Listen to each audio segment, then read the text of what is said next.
Imagine you're sitting at your desk, a blank piece of paper in front of you, and you're going to write a novel. So you go for your first word and you write oh, this pen doesn't seem to be working.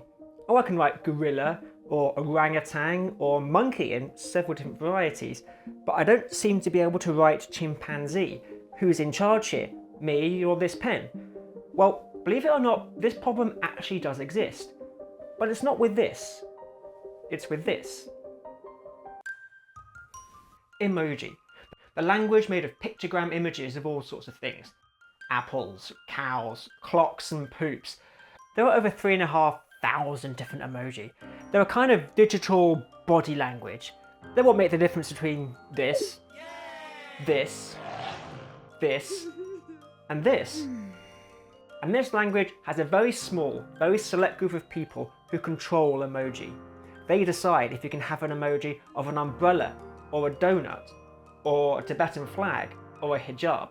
They decide if a trans flag is more or less worthy than an emoji that demonstrates menstruation. So these people think politically, they even think geopolitically, and they make assumptions about the users. And they're based here, in California. This group is called the Unicode Consortium. Yes, really. The consortium was founded in 1991 by 3 programmers. They wanted to find a universal system for computers to process letters of the alphabet. You see, around the early 90s, there was a bit of a problem. Different countries had come up with different ways for computers to process letters of the alphabet. Now, at the time, most countries were using the ASCII system. ASCII assigned a different number to every letter of the alphabet. So A was 65, B was 66, and so on. But individual countries had started adding their own characters. So in the US, character 91 was the left square bracket. But in Norway, character 91 was AE. Then when you include countries with entirely different alphabets, you can imagine that the World Wide Web was about to become a network of millions of computers all connected but unable to actually talk to each other. So these 3 programmers came up with a system that would hopefully incorporate all these different languages together. So now in Unicode, the left square bracket is U plus 005B and AE is U plus 00C6. And now, indeed, pretty much every device in the world does use Unicode. And in 2010, they started adding emoji into their system. They gave numbers to the smiley face, the side eye, the love heart, and so on. But this task with emojis was entirely different to everything they've been doing up to this point. Unicode first ratified 722 emojis.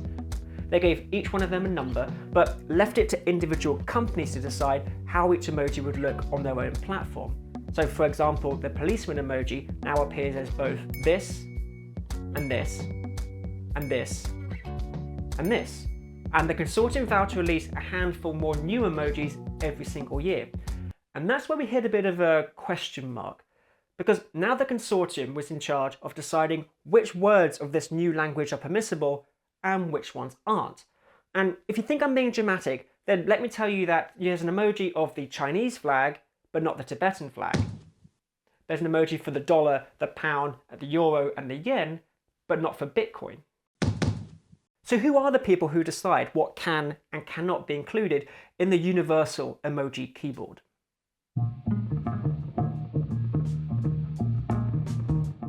Well, the Unicode Consortium is based in this building in California, and anyone can be a member for just $75 a year. But for that money, you don't get to be involved in any decision making. No, if you want to be on the board who decides which emojis get approved and which ones don't, you've got to pay a cool $50,000 a year. The majority of the voting board are sponsored by a small number of companies, including Apple, Google, and Meta. These are the companies that decide what is and what is not sayable in pictogram form. But there is one glaring omission from this list: X. Elon Musk is a man who enjoys a good emoji from time to time, but he's not a member of the consortium. He has, however, dipped a toe in the murky world of emoji politics.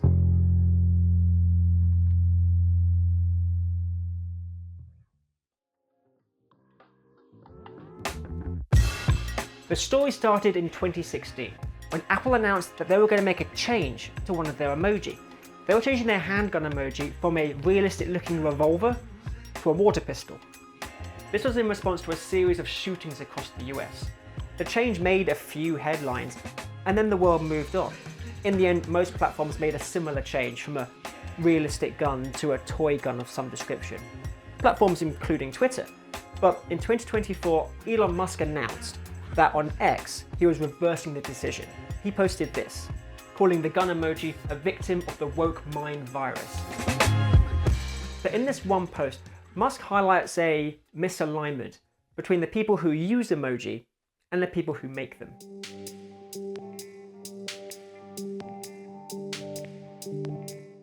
In 2022, the consortium released an emoji of a pregnant man in recognition of the fact that trans men can give birth.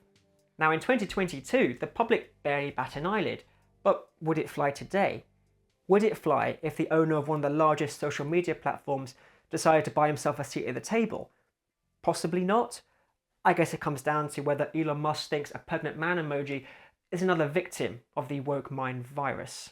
The point is, some emojis will have a political or cultural connotation to them, and someone's got to make the call. So let's have a look at how the consortium decides which emojis are permissible and which ones aren't.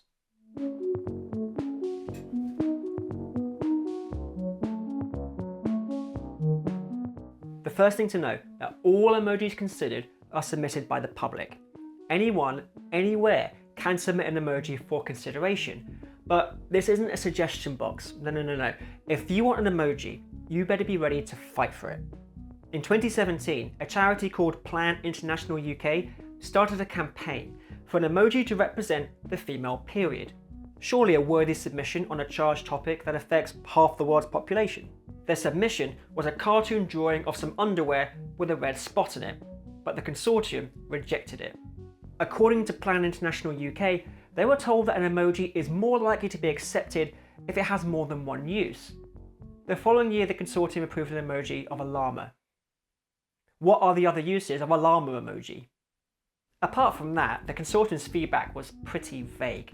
So let's go back to the website and see what the official criteria is for emoji acceptance. 1. It expresses more than one concept. Right, so a peach can mean a peach or feeling peachy. Or a llama can mean a llama or feeling llamery. 2. It can be used with other emoji to convey a new concept. 3. It breaks new ground. 4. Is legible and visually distinctive. 5. Is likely to be used a lot. 6. It completes an incomplete category.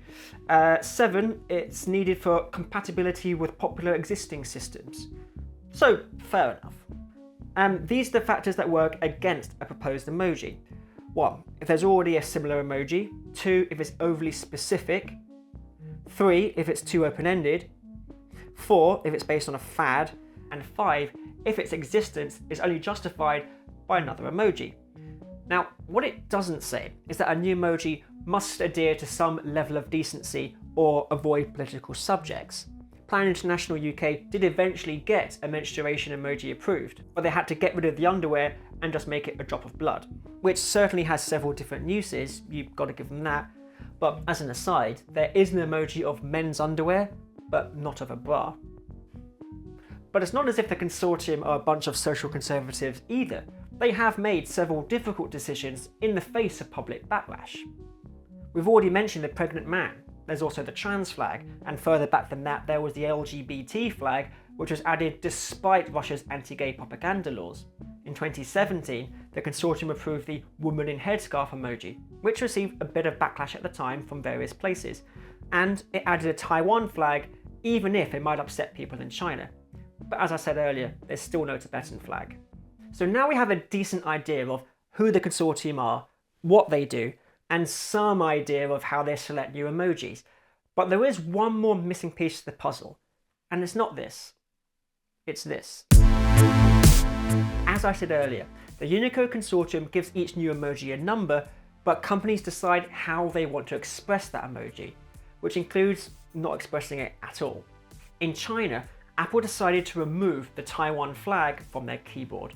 The Chinese state famously considers the island to be part of the motherland, out of respect for that, Apple has blocked the emoji in China.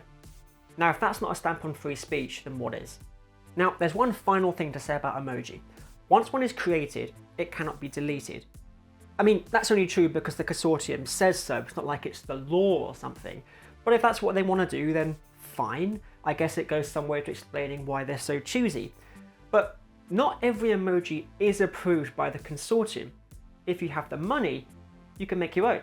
Back in the Twitter days, companies were allowed to commission their own emojis to promote their brands.